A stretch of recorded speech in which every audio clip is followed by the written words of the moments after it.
Hello welcome back to our channel. ఈ రోజు మనం యూనిట్ 3 నుంచి ఇంపార్టెంట్ క్వశ్చన్స్ ఎక్స్‌ప్లెయిన్ చేసుకుందాం. ఓకేనా? సో ఫస్ట్ వన్ వచ్చేసి discuss types of cost with suitable examples. So ఇక్కడ types of cost and with examples explain చేయమన్నాడు. మనం ఎక్స్‌ప్లెయిన్ చేసుకుందాం. ఓకేనా? సో ఇక్కడ ఫస్ట్ వన్ వచ్చేసి ఇక్కడ ఫస్ట్ కాస్ట్ అంటే ఏంటో చెప్పుకుందాం. కాస్ట్ అంటే ఏంటంటే ఇప్పుడు బిజినెస్‌లో ప్రొడక్షన్ చేయాలంటే కాస్ట్ కంపల్సరీ కదా! ఈ కాస్ట్ డిఫరెంట్ టైప్స్ ఉంటాయి కదా! ఒక్కొక్కటి ఇప్పుడు క్లియర్‌గా ఎక్స్‌ప్లెయిన్ చేద్దాం. ఓకేనా? సో ఫస్ట్ వన్ వచ్చేసి ఫిక్స్డ్ కాస్ట్. ఫిక్స్డ్ కాస్ట్ ఏంటంటే ఫిక్స్డ్ కాస్ట్ అంటే అవుట్‌పుట్ చేంజ్ అయినా కూడా చేంజ్ గాని కాస్ట్ అనమాట. ఓకే. ఫిక్స్డ్ కాస్ట్ అంటే అవుట్‌పుట్ చేంజ్ అయినా కూడా చేంజ్ కాని కాస్ట్‌నే ఫిక్స్డ్ కాస్ట్ అని చెప్పేసి అంటారు. ఓకే. ఇక్కడ చూడండి cost which do not change with change in the output remains constant in short run. Example చూసుకుంటే rent, salaries, insurance, depreciation. Even if output is 0 fixed cost must be paid. ఏంటి ఇక్కడ production పెంచినా, తగ్గించినా సేమ్‌గా ఉంటాయి గదా! Costs. అవే అన్నమాట. Short రన్‌లో కాన్స్టెంట్‌గా ఉంటాయి. ఎగ్జాంపుల్స్ అయితే rent, manager salary, insurance, machine depreciation ఇవన్నీ అన్నమాట. ఓకే. ప్రొడక్షన్ 0 ఉన్నా కూడా ఇవి పే చేయాలి కదా! దాన్ని ఫిక్స్డ్ కాస్ట్ అని చెప్పేసి అంటారు. సింపుల్ ఎగ్జాంపుల్ చూసుకుంటే ఫ్యాక్టరీ ఓపెన్ చేసినా రెంట్ మంత్లీ పే చేయాలా. ప్రొడ్యూస్ చేయకున్నా రెంట్ అయితే కంపల్సరీ పే చేయాలి కదా! సో దీన్ని ఫిక్స్డ్ కాస్ట్ అని చెప్పేసి అంటారు. Okay. Next variable cost. Variable cost చూసుకుంటే ఏంటి? వేరియబుల్ కాస్ట్ అంటే వేరియబుల్ కాస్ట్ అంటే ప్రొడక్షన్ లెవెల్ బట్టి చేంజ్ అయ్యే కాస్ట్ అనమాట. ఓకే. ప్రొడక్షన్ లెవెల్ బట్టి చేంజ్ అయ్యే కాస్ట్‌ని వేరియబుల్ కాస్ట్ అని చెప్పేసి అంటారు. ఇక్కడ చూద్దాం. Cost which vary directly with level of output. Increase when production is increases. Examples రా materials, wages of labour, electricity. Zero when output is zero. ఏంటి ఇక్కడ అవుట్‌పుట్ పెరిగితే ఇవి గూడా పెరుగుతాయంట. Variable cost.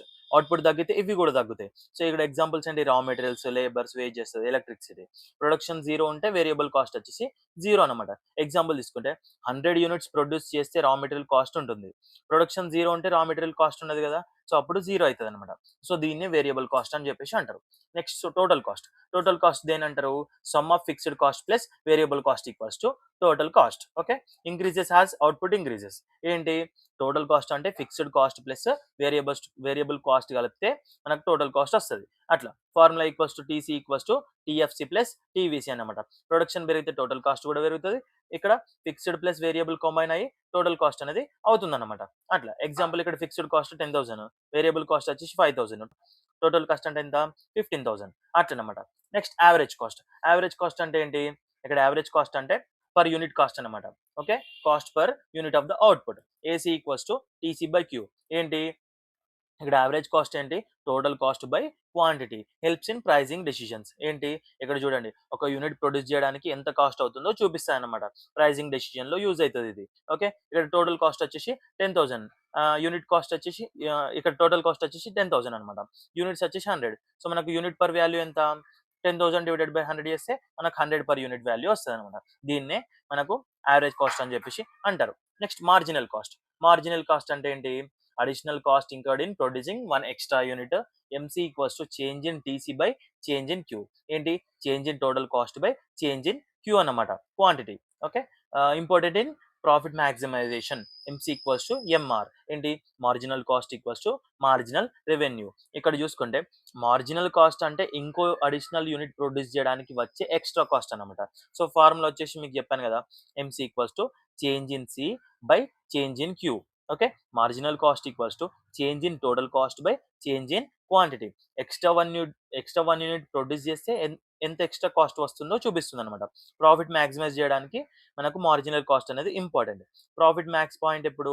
MR equals to MC. చెప్పాను కదా! Marginal revenue equals to marginal cost వచ్చినప్పుడే profit max point అని చెప్పేసి అనొచ్చు. ఎగ్జాంపుల్ చూసుకుంటే ఏంటి? 100 యూనిట్స్‌కి 10,000 101 యూనిట్స్‌కి 10,100 ఎంసీ ఈక్వల్స్ టు 100 అనమాట. అట్లా. Okay. Next long run cost. Long run cost అంటే ఏంటి? లాంగ్ రన్‌లో ఫిక్స్డ్ కాస్ట్ కూడా వేరియబుల్ అవుతుందన్నమాట. ఇక్కడ చూడండి all cost become variable in long run. Firm can change scale of production. Important for the expansion decisions. ఏంటి? ఫిమ్ స్కేల్ చేంజ్ చేయగలుగుతాదన్నమాట. ఏంటి? ఫ్యాక్టరీ ఎక్స్పాండ్ చేయొచ్చు. ఆల్ కాస్ట్ ఫ్లెక్సిబుల్ అవుతాయన్నమాట. ఎక్స్పాన్షన్ డెసిషన్‌లో ఇంపార్టెంట్ అన్నమాట ఇది. సో ఎగ్జాంపుల్ తీసుకుంటే ఏంటి? లాంగ్ రన్‌లో ఫిమ్ న్యూ మెషర్‌ని కొని ప్రొడక్షన్ పెంచొచ్చు. ఏంటి? లాంగ్ రన్‌లో కొత్త ఫ్యాక్టరీలో కొత్త మెషినరీని కొనుక్కొని ప్రొడక్షన్ అనేది పెంచొచ్చు. అట్లనమాట. దీన్నే లాంగ్ రన్ కాస్ట్ అని చెప్పేసి అంటారు. అట్లా. ఇక్కడ లాస్ట్ కంక్లూజన్ ఇప్పుడు చెప్తున్నా చూడండి. అన్ని కవర్ అయితాయి ఇక్కడ. ఫిక్స్డ్ కాస్ట్ ఏమో అవుట్‌పుట్ చేంజ్ అయినా చేంజ్ అవ్వదు. వేరియబుల్ కాస్ట్ ఏమో అవుట్‌పుట్ బట్టి చేంజ్ అయితది. టోటల్ కాస్ట్ అంటే 2 కలిపి. ఏంటి యావరేజ్ కాస్ట్ అంటే పర్ యూనిట్. మార్జినల్ కాస్ట్ అంటే ఎక్స్‌ట్రా యూనిట్ కాస్ట్. లాంగ్ రన్‌లో అన్ని కాస్ట్‌లు ఫ్లెక్సిబుల్ అన్నమాట. అట్లా ఇదన్నమాట. Next what is production function?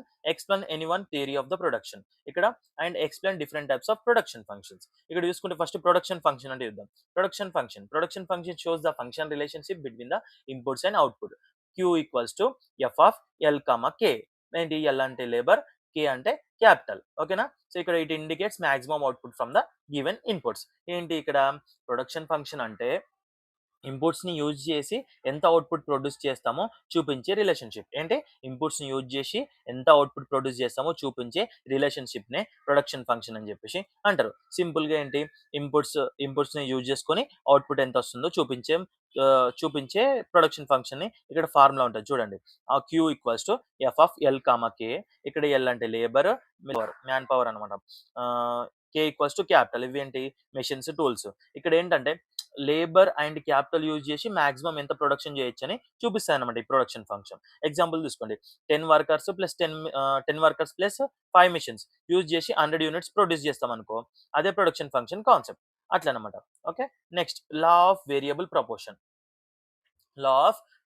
Proportion. ఇదేంటి షార్ట్ రన్ థియరీ అన్నమాట. Short run theory. ఇంకా ఇదేంది ఈ థియరీ దేనికి అప్లై చేస్తుంది? షార్ట్ రన్‌లో అప్లై అవుతుందన్నమాట. షార్ట్ రన్ అంటే ఏంటి? షార్ట్ రన్‌లో ఒక ఫ్యాక్టర్ ఫిక్స్‌డ్ ఉంటదన్నమాట. Example machines. ఇంకొక ఫ్యాక్టర్ అనేది వేరియబుల్ ఉంటుంది. లేబర్. మెషిన్ ఫిక్స్‌డ్ ఉంటదన్నమాట. ఒకటే మెషిన్ ఉంటది. కానీ ఎందరినైనా లేబర్స్ అనేది వర్క్ చేయొచ్చన్నమాట. అట్లా. ఇక్కడ లా ఏం చెప్తదంటే వేరియబుల్ ఫ్యాక్టర్‌ని ఇంక్రీజ్ చేస్తే అవుట్‌పుట్ ఫస్ట్ ఫాస్ట్‌గా ఉంటది. తర్వాత స్లోగా పెరుగుతుంది. ఫైనల్లీ తగ్గిపోతుంది. ఇక్కడ చూడండి. This law states that when one factor is variable and other are fixed, output initially increases at increase rate, then diminishing rate, and finally decreases. ఏంటి స్టార్టింగ్‌లో కొద్దిగా పెరుగుతదంట. ఎప్పుడు మనకిక్కడ ఫిక్స్డ్ ఫ్యాక్టర్ అనేది ఒకటే ఉంటది. ఇక్కడ వేరియబుల్ ఫ్యాక్టర్ అనేది మెల్లగా పెంచుకుంటూ పోయినామనుకో, అప్పుడు ఏమైతదంటే అవుట్‌పుట్ అనేది మెల్లగా పెరుగుతది. తర్వాత కొద్దిగా పెరుగుతది. తర్వాత ఏమైతది మొత్తంకే తగ్గిపోతదనమాట. అట్లా. ఇక్కడ స్టేజెస్ చూడండి. 3 stages. Stages of increasing returns. ఏంటి? Better utilisation of fixed factors, increasing marginal product. ఏంటి ఇక్కడ? ఫస్ట్ స్టేజ్‌లో లేబర్ యాడ్ చేస్తే అవుట్‌పుట్ ఫాస్ట్‌గా పెరుగుతుంది. ఎందుకు? ఫిక్స్డ్ ఫ్యాక్టర్స్ బెటర్‌గా యూజ్ అయితాయన్నమాట. వర్కర్స్ కోఆర్డినేషన్ అనేది ఇంప్రూవ్ అవుతుంది. అట్లా. మార్జినల్ ప్రొడక్ట్ అనేది ఇంక్రీజ్ అవుతుంది. అట్లా. స్టేజ్ 2 చూడండి. స్టేజ్ 2లో ఏముంది? Stage of diminishing returns. ఏంటి? Marginal product decreases, fixed factors becomes over utilised. ఏంటి? ఇక ఇక్కడ లేబర్ యాడ్ చేస్తే అవుట్‌పుట్ పెరుగుతుంది గానీ, స్లోగా ఎందుకవుతుంది? ఎందుకంటే ఫిక్స్డ్ ఫ్యాక్టర్ మెషిన్స్ ఉంటాయి గదా! అవి లిమిటెడ్ గాబట్టి క్రౌడింగ్ అనేది స్టార్ట్ అయితది. ఏంటి? ఇప్పుడు ఒకటే మెషిన్ ఉంటది. 10 మంది వర్కర్ చేయాలంటే కష్టం గదా! ఒకటి కాకుండా ఇద్దరైతే పర్లేదు. మరి 10 మంది ఒకే మెషిన్ మీద పని చేస్తే ఏమైతది? అక్కడ ఓవర్ క్రౌడ్ అయితది. చేసేవాళ్ళు గూడా సరిగ్గా చేయరు గదా! అట్లా. మార్జినల్ ప్రొడక్ట్ అనేది తగ్గిపోతది. అట్లా డిమినిషింగ్ రిటర్న్స్ ఒస్తాయి. అట్లా. నెక్స్ట్ ఏంది? Third one. Stage of negative returns. ఇక్కడేంటి? total product decreases, excess use of variable factor. Total product decreases, excess use of the variable factor. ఏంటి? ఇంకా లేబర్ ఎక్కువైతే టోటల్ అవుట్‌పుట్ కూడా తగ్గిపోతుంది. ఏంటి? ఇక్కడ ఎక్సెస్ వర్కర్స్ డిస్టర్బ్ అవుతారు గదా! ఎఫిషియన్సీ అప్పుడే తగ్గిపోతది. అట్లా. ఇక్కడ చూడండి. స్టేజ్ 2లో ఏమైంది? డిమినిషింగ్ రిటర్న్ స్టేజ్ అన్నమాట. Rational stage of production. ఎందుకు? ఫస్ట్ స్టేజ్‌లో అవుట్‌పుట్ అనేది మాక్సిమంగా ఉంటుంది. ప్రాఫిట్ మాక్సిమైజ్ చేయడానికి బెస్ట్ స్టేజ్ అన్నమాట. అట్లా. ఇక నెక్స్ట్ ఏంటి? Types of production function. ఇక్కడ చూసుకుంటే ఫస్ట్ వన్ వచ్చేసి short run production function. One factor variable, other fixed. ఏంటి? ఒక ఫ్యాక్టర్ అనేది వేరియబుల్ ఉంటదంట. మిగతా ఫ్యాక్టర్స్ వచ్చేసి ఫిక్స్డ్ ఉంటది. ఇక్కడ law of variable proportion apply అవుతుందన్నమాట దీనికి షార్ట్ రన్‌కి. ఓకే. నెక్స్ట్ ఏంటి? Long run production function. దీంట్లో ఏంటి? All factors are variable. దీంట్లో ఏమైతది? All factors are variable. Firm scale change చేయగలుగుతది. ఏంటి? ఎక్స్‌పాన్షన్ అనేది పాసిబుల్ అయితది. అట్లా. థర్డ్ వన్ వచ్చేసి కోప్ డాగ్లస్ ప్రొడక్షన్ ఫంక్షన్. దీంట్లో ఏంటి? Q equals to AL alpha, K beta. ఏంటి ఇక్కడ? అవుట్‌పుట్ లేబర్ అండ్ క్యాపిటల్ మీద డిపెండ్ అవుతదనమాట. అవుట్‌పుట్ లేబర్ అండ్ క్యాపిటల్ మీద డిపెండ్ అవుతది. ఆల్ఫా ప్లస్ బీటా వాల్యూ కలిపితే ఏమొస్తది? రిటర్న్స్ టు స్కేల్ అనేది తెలుస్తాయన్నమాట. If sum equals to 1, constant returns. If sum greater than 1, increasing returns. If sum less than 1, decreasing returns అనమాట. అట్లా మనకు కాన్స్టంట్, ఇంక్రీజింగ్, డిక్రీజింగ్ రిటర్న్స్ ఉంటాయి ఈ ప్రొడక్షన్‌లో. అట్లనమాట. నెక్స్ట్ థర్డ్ వన్ క్వశ్చన్ చూసుకుందాం. Critically ఎగ్జామైన్ the law of variable proportion. ఇదేం చేస్తుంది చూడండి. ఫస్ట్ ఇక్కడ లా ఆఫ్ వేరియబుల్ ప్రపోర్షన్ చూసుకుందాం. ఏంటి ఇక్కడ లా ఏం చెప్తుంది? Law states that when more units of the variable factors are applied to fixed factors, total output first increases, then increases at decreasing rate and finally decreases. ఏంటి ఇక్కడ short run లో fixed factors constant గా ఉన్నప్పుడు variable factors ని increase చేస్తే total output first fast గా పెరుగుతుంది, తర్వాత స్లోగా పెరుగుతుంది, ఫైనల్ గా తగ్గిపోతుంది. అదే అనమాట ఇంతకుముందు మనం చెప్పుకున్నాం కదా షార్ట్ రన్ లో, అదే అనమాట. ఓకేనా. ఇక్కడ సింపుల్ గా చెప్పాలంటే labour increase, output first increase, తర్వాత స్లో ఇంక్రీజ్, ఫైనల్లీ డిక్రీజ్, అట్లా అనమాట. ఓకే. ఇక్కడ షార్ట్ రన్ లో ఒక ఫ్యాక్టర్ ఫిక్స్డ్ ఉంటుంది. ఎగ్జాంపుల్ అంటే మిషన్. ఇంకొక ఫ్యాక్టర్ వేరియబుల్ ఉంటుంది, అది లేబర్. లేబర్ని ఒకటి ఒకటి యాడ్ చేస్తాం. అప్పుడు ఏమవుతుంది? ఫస్ట్ స్టేజ్ 1లో ఏమవుతుంది? లేబర్ యాడ్ చేస్తే మెషిన్ బెటర్గా యూజ్ అవుతుంది, కోఆపరేషన్ ఇంప్రూవ్ అవుతుంది, మార్జినల్ ప్రొడక్ట్ పెరుగుతుంది, టోటల్ అవుట్పుట్ ఫాస్ట్గా పెరుగుతుంది. అట్లనమాట. స్టేజ్ 2లో ఏమవుతుంది? డిమినిషింగ్. ఏమవుతుంది? Diminishing returns. ఇంకా లేబర్ యాడ్ చేస్తూ ఉంటే ఏమవుతుంది? మెల్లగా ఓవర్ క్రౌడ్ అయిపోయి మార్జినల్ ప్రొడక్ట్ అనేది తగ్గిపోతుంది. ఇది రేషనల్ స్టేజ్ ఆఫ్ ప్రొడక్షన్ అనమాట. ఏంటి ఇది ఫ్యాక్టరీ అనేది ఎప్పుడు స్టేజ్ 2లో ప్రొడ్యూస్ చేస్తుంది అనమాట ఎక్కువ. స్టేజ్ 3 వచ్చేసి నెగటివ్ రిటర్న్స్. లేబర్ ఎక్కువ, లేబర్ ఎక్కువైతే ఏమవుతుంది? టోటల్ అవుట్పుట్ కూడా తగ్గిపోతుంది. ఫిక్స్డ్ ఫ్యాక్టర్ అనేది లిమిటెడ్ అనమాట. ఓవర్ క్రౌడింగ్ జరుగుతుంది, కోఆర్డినేషన్ ప్రాబ్లమ్ వస్తుంది, మార్జినల్ ప్రొడక్ట్ కూడా నెగటివ్ లో అయిపోతుంది. లాస్ట్ స్టేజ్ లో డిక్రీజ్ రీజన్ ఏంటి? Fixed factor plus fixed factor limitation plus excess labour, అట్లా అనమాట. ఓకే. నెక్స్ట్ ఇక్కడ అజంప్షన్స్ చూసుకుంటే ఏంటి? Technology remains constant. ఏంటి? Technology remains constant. టెక్నాలజీ కాన్స్టెంట్గా ఉండాలి, ఓన్లీ వన్ ఫ్యాక్టర్ వేరియబుల్ ఉండాలి, వేరియబుల్ యూనిట్స్ హోమోజినియస్ ఉండాలి, అలాగే షార్ట్ రన్ కండిషన్స్ కూడా ఉండాలన్నమాట. అట్లా ఇక్కడ ఇంపార్టెన్స్ ఏంటి? ఆప్టిమమ్ ప్రొడక్షన్ లెవెల్ డిసైడ్ చేయడానికి హెల్ప్ చేస్తుంది, కాస్ట్ కర్వ్ షేప్ ఎక్స్ప్లెయిన్ చేస్తుంది, మేనేజర్కి ప్రొడక్షన్ ప్లానింగ్లో యూస్ఫుల్ అవుతుంది అనమాట. అట్లా. ఇంకోటి ఏంటి? ఇక్కడ లిమిటేషన్ చూసుకుంటే ఏంటి? లాంగ్ రన్‌లో అప్లై కాదు. టెక్నాలజీ కాన్స్టెంట్ అని అస్యూమ్ చేస్తుంది. క్యాపిటల్ ఇంటెన్సివ్ ఇండస్ట్రీస్‌లో పర్ఫెక్ట్‌గా వర్క్ కాకపోవచ్చు అనమాట. అట్లా. ఇక్కడ కంక్లూజన్ చూసుకుంటే ఏంటి? షార్ట్ రన్‌లో లేబర్ ఇంక్రీజ్ చేస్తే అవుట్‌పుట్ ఫాస్ట్‌గా పెరుగుతుంది, తర్వాత స్లో అవుతుంది, ఫైనల్లీ తగ్గిపోతుంది. Stage 2 is the best stage of production అనమాట. అట్లా. ఇంకోటి ఏంటి? ఫోర్త్ వన్ వచ్చేసి explain the law of diminishing marginal returns and returns to scale. ఏంటి ఇక్కడ లా ఏం చెప్తదంటే law of diminishing marginal returns లో షార్ట్ రన్ లో ఒక ఇన్పుట్ లేబర్ ఇంక్రీజ్ చేస్తే మిగతా ఇన్పుట్స్ మిషన్ ల్యాండ్ ఫిక్స్డ్ గా ఉన్నప్పుడు ఒక స్టేజ్ తర్వాత మార్జినల్ ప్రొడక్ట్ అనేది తగ్గిపోతుంది. ఇంతకు ముందు చెప్పిన కాన్సెప్ట్ ఇది కూడా. ఏంటి? When one input increases other fixed marginal products eventually declines. ఏంటి? డిక్లైన్స్. షార్ట్ రన్ కాన్సెప్ట్ అనమాట. Occurs due to over use of fixed factors leads to rising marginal cost. ఏంటి చెప్పాను కదా ఇంతకు ముందే, స్టార్టింగ్ లో ఒక ఫ్యాక్టర్ అనేది ఫిక్స్డ్ ఫ్యాక్టర్ అనేది ఒకటి ఉన్నప్పుడు మిగతా వేరే ఫ్యాక్టర్స్ అనేవి ఇంక్రీజ్ చేస్తే మనకి ఏమవుతుంది? మనకు మార్జినల్ కాస్ట్ లో రైజ్ అవుతుంది, మళ్ళీ ఏమవుతుంది? తగ్గిపోతుంది. ఓకే. ఏమవుతుంది? దేనికోసం? Occurs due to over use of fixed factor, అట్లా అనమాట. ఇక్కడ లేబర్ ఎక్కువ యాడ్ చేస్తే ఫస్ట్ అవుట్పుట్ పెరుగుతుంది, కానీ ఒక స్టేజ్ తర్వాత ఎక్స్ట్రా వర్కర్ వల్ల అవుట్పుట్ స్లోగా పెరుగుతుంది, అట్లా అనమాట. ఓకే. ఇక్కడ ఇక్కడ చూసుకుంటే ఒక మిషన్ ఉందనుకో, ఫస్ట్ వర్కర్ యాడ్ చేస్తే అవుట్పుట్ అనేది పెరుగుతుంది, సెకండ్ వర్కర్ యాడ్ చేస్తే ఇంకా పెరుగుతుంది, కానీ 10th వర్కర్ యాడ్ చేసినప్పుడు ఏమవుతుంది? మిషన్ ఓవర్ క్రౌడ్ అవుతుంది. అట్లా ఎక్స్ట్రా వర్కర్ వల్ల అవుట్పుట్ అనేది ఎక్కువ పెరగదు, అదే డిమినిషింగ్ మార్జినల్ రిటర్న్స్. ఓకేనా. ఇక్కడ మెయిన్ పాయింట్ చూసుకోండి. ఏంటి? షార్ట్ రన్ కాన్సెప్ట్ అనమాట. షార్ట్ రన్ లో ఫిక్స్డ్ ఫ్యాక్టర్స్ చేంజ్ చేయలేం. Over use of fixed factors. ఏంటి? మిషన్ సేమ్ గా ఉంటుంది, లేబర్ మాత్రమే పెరుగుతుంది, మార్జినల్ ప్రొడక్ట్ అనేది తగ్గిపోతుంది. దీనికి ఎక్స్ట్రా వర్కర్స్ వల్ల ఎక్స్ట్రా అవుట్పుట్ స్లో అవుతుంది, మార్జినల్ కాస్ట్ పెరుగుతుంది. ఏంటి? అవుట్పుట్ స్లోగా పెరుగుతుంది కాబట్టి పర్ యూనిట్ కాస్ట్ కూడా పెరిగిపోతుంది, అట్లా అనమాట.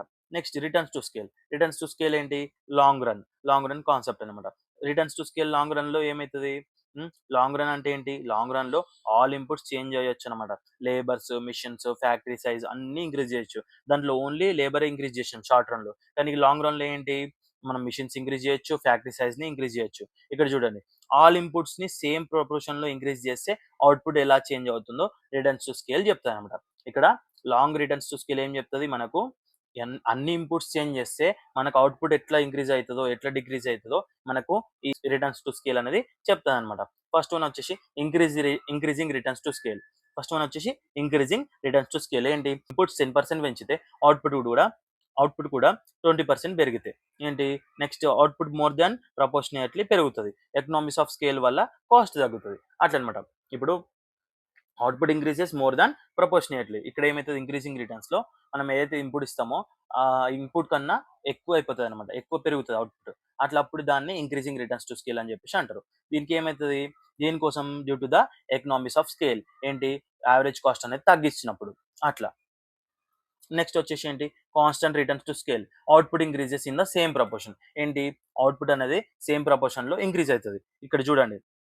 ఇన్‌పుట్స్ 10% పెంచితే అవుట్‌పుట్ కూడా 10% పెరుగుతాయి. దాన్నే కాన్స్టెంట్ రిటర్న్స్ టు స్కేల్ అంటారు. ప్రపోర్షన్ సేమ్‌గా ఉంటుంది. ఎఫిషియన్సీ కూడా కాన్స్టెంట్‌గా ఉంటుంది. Next decreasing returns to scale. Decreasing returns to scale ఏంటి? ఇన్‌పుట్స్ 10% పెంచితే అవుట్‌పుట్ వచ్చేసి 5% మాత్రమే పెరుగుతది. అవుట్‌పుట్ అనేది లెస్ థాన్ ద ప్రపోర్షనేట్‌లీ పెరుగుతది. సో, అందుకని మేనేజరల్ ప్రాబ్లమ్స్, కోఆర్డినేషన్ ఇష్యూస్ వల్ల జరుగుతాయన్నమాట ఇది. ఓకేనా? ఎగ్జాంపుల్ చూసుకుంటే కంపెనీ చాలా పెద్దయ్యాక మేనేజ్‌మెంట్ కంట్రోల్ తగ్గిపోతుందన్నమాట. అట్లా దాన్నే డిక్రీజింగ్ రిటర్న్స్ టు స్కేల్ అని చెప్పేసి అంటారు. ఇక్కడ సింపుల్‌గా డిఫరెన్సెస్ చెప్పుకుందాం. ఏంటి? Diminishing marginal returns short run. ఒక ఫ్యాక్టర్ మాత్రమే ఇంక్రీజ్ చేస్తారు. రిటర్న్స్ టు స్కేల్ ఏంటి? లాంగ్ రన్‌లో అన్ని ఫ్యాక్టర్స్ ఇంక్రీజ్ చేస్తారు. అట్లనమాట. సో, ఇక్కడ కంక్లూజన్ చూసుకుంటే షార్ట్ రన్‌లో లేబర్ ఇంక్రీజ్ చేస్తే మార్జినల్ ప్రొడక్ట్ అనేది తగ్గిపోతుంది. అదే లా ఆఫ్ డిమినిషింగ్ మార్జినల్ రిటర్న్స్‌లో ఏంటి? లాంగ్ రన్‌లో అన్ని ఇన్‌పుట్స్ ఇంక్రీజ్ చేస్తే అవుట్‌పుట్ ప్రపోర్షనల్ ఎలా చేంజ్ అవుతుందో రిటర్న్స్ టు స్కేల్ అనేది చెప్తుందనమాట. అట్లా. ఇదన్నమాట. ఇదన్నమాట ఫోర్త్ క్వెషన్. నెక్స్ట్ ఇప్పుడు ఫిఫ్త్ క్వెషన్ చూసుకుందాం. Discuss forces affecting cost behaviour in long run. ఏంటి ఇక్కడ లాంగ్ రన్‌లో ఫిల్మ్ స్కేల్ చేంజ్ చేయగలుగుతది. ఫ్యాక్టరీ సైజ్ పెంచొచ్చు, మెషిన్స్ కొనొచ్చు, లేబర్ పెంచొచ్చు అని చెప్పేసి లాంగ్ రన్‌లో ఉంటది. సో, ఆ కాస్ట్ బిహేవియర్ ఎట్లుంటదని చెప్పేసి, ఎలా ఎఫెక్ట్ చేస్తదని చెప్పేసి ఇక్కడ అడుగుతున్నాడు. లాంగ్ రన్‌లో కాస్ట్ ఎలా బిహేవ్ అవుతుందో కొన్ని ఫోర్సెస్ డిసైడ్ చేస్తాయి. ఆ ఫోర్సెస్ ఏంటో ఇప్పుడు చూసుకుందాం. ఫస్ట్ వన్ వచ్చేసి ఏంటి? Economics of scale. ఇంతకుముందు మనకొచ్చింది. ఎకనామిక్స్ ఆఫ్ స్కేల్ అంటే ఇది చూడండి. ఏంటి? ఇక్కడ ఫిల్మ్ పెద్ద స్కేల్‌లో ప్రొడ్యూస్ చేస్తే పర్ యూనిట్ కాస్ట్ కూడా తగ్గుతది. ఇక్కడేంటి టెక్నికల్ ఎకనామిక్స్ చూసుకోండి. లార్జ్ మెషిన్ యూజ్ చేయడం వల్ల ప్రొడక్షన్ అనేది ఎఫిషియెంట్‌గా అవుతుంది. వేస్ట్ అనేది తగ్గుతుంది. పర్ యూనిట్ కాస్ట్ కూడా తగ్గుతుందనమాట. అట్లా. ఎగ్జాంపుల్ తీసుకుంటే ఏంటి? బిగ్ ఫ్యాక్టరీలో ఆటోమేటిక్ మెషిన్స్ యూజ్ చేస్తారు కదా! అట్లాంటప్పుడు ఏమైతది? లేబర్ చార్జ్ అనేది తగ్గుతది. అట్లనమాట. ఓకే. నెక్స్ట్ వచ్చేసి ఏంటి? Managerial economics. మేనేజరల్ ఎకనామిక్స్ చూడండి. ఏంటి? డిఫరెంట్ డిపార్ట్మెంట్స్ క్రియేట్ చేస్తారు. ఎక్స్‌పర్ట్ మేనేజర్స్ అపాయింట్ చేస్తారు. వర్క్ స్పెషలైజేషన్ వల్ల ఎఫిషియన్సీ పెరుగుతది. అట్లనమాట. ఫైనాన్షియల్ ఎకనామిక్స్ చూసుకుంటే ఏమైతది? బిగ్ ఫింగ్స్ బ్యాంక్స్ నుండి లో ఇంట్రెస్ట్‌లో లోన్స్ అనేది తీసుకురాగలుగుతారు. బల్క్ పర్చేస్‌లో డిస్కౌంట్ వస్తది. కాస్ట్ రెడ్యూస్ అవుతదనమాట. అట్లా. ఓకే. నెక్స్ట్ వచ్చేసి ఇప్పుడు డిసెకనామిక్స్ ఆఫ్ స్కేల్. ఏంటి? దీంట్లో మేనేజరల్ ఇన్ఎఫిషియన్సీ ఉంటది. కోఆర్డినేషన్ ప్రాబ్లమ్స్ ఉంటాయి. ఇక్కడ చూడండి. ఇప్పుడు ఫిల్మ్ చాలా పెద్దయ్యాక ప్రాబ్లమ్స్ స్టార్ట్ అయితాయన్నమాట. ఓకే. మేనేజరల్ ఇన్ఎఫిషియన్సీ ఏంటి? కంట్రోల్ డిఫికల్ట్ అవుతది. డెసిషన్ మేకింగ్ స్లో అయిపోతదన్నమాట. ఇక్కడ కోఆర్డినేషన్ ప్రాబ్లమ్స్ కూడా ఉంటాయి. డిపార్ట్మెంట్స్ మధ్య కమ్యూనికేషన్ గ్యాప్ వస్తుంది. కన్ఫ్యూజన్ ఇంక్రీజ్ అవుతుంది. అట్లనమాట. నెక్స్ట్ థర్డ్ వచ్చేసి ఏంటి? Technological changes. Advanced technology use చేస్తే కాస్ట్ తగ్గుతది. అడ్వాన్స్‌డ్ టెక్నాలజీ యూజ్ చేస్తే కాస్ట్ అనేది తగ్గుతది. న్యూ మెషిన్స్ ప్రొడక్షన్ స్పీడ్ పెంచుతాయి. ఎఫిషియన్సీ కూడా ఇంప్రూవ్ అయితది. అట్లనమాట. ఇప్పుడు ఎగ్జాంపుల్ చూసుకుంటే ఆటోమేషన్ యూజ్ చేస్తే లేబర్ కాస్ట్ అనేది తగ్గుతది. అట్లనమాట. Next factor prices. Factor prices ఏంటి చూడండి. Increase in wages or raw material increases cost. ఏంటి? ఇక్కడ వేజెస్ పెరిగితే కాస్ట్ అనేది పెరుగుతది. రా మెటీరియల్ ప్రైస్ పెరిగితే కాస్ట్ పెరుగుతది. ఎలక్ట్రిసిటీ చార్జెస్ పెరిగినా కూడా కాస్ట్ ఇంక్రీజ్ అనేది పెరుగుతది.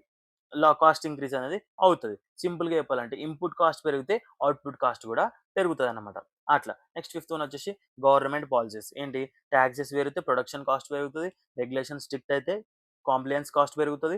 స సబ్సిడీస్ ఉంటే కాస్ట్ తగ్గుతది. అట్లనమాట. సో, ఇక్కడ కంక్లూజన్ చూసుకుంటే లాంగ్ రన్‌లో కాస్ట్ బిహేవియర్‌ని ఎకనామిక్స్ ఆఫ్ స్కేల్, డిసెకనామిక్స్ అలాగే technology, factor prices, government policies decide చేస్తాయన్నమాట. ఓకే. నెక్స్ట్ ఇక్కడ షార్ట్ క్వెషన్స్ తీసుకుందాం. ఫస్ట్ వన్ వచ్చేసి law of returns to scale. Law of returns to scale అంటే ఏంటి చూడండి.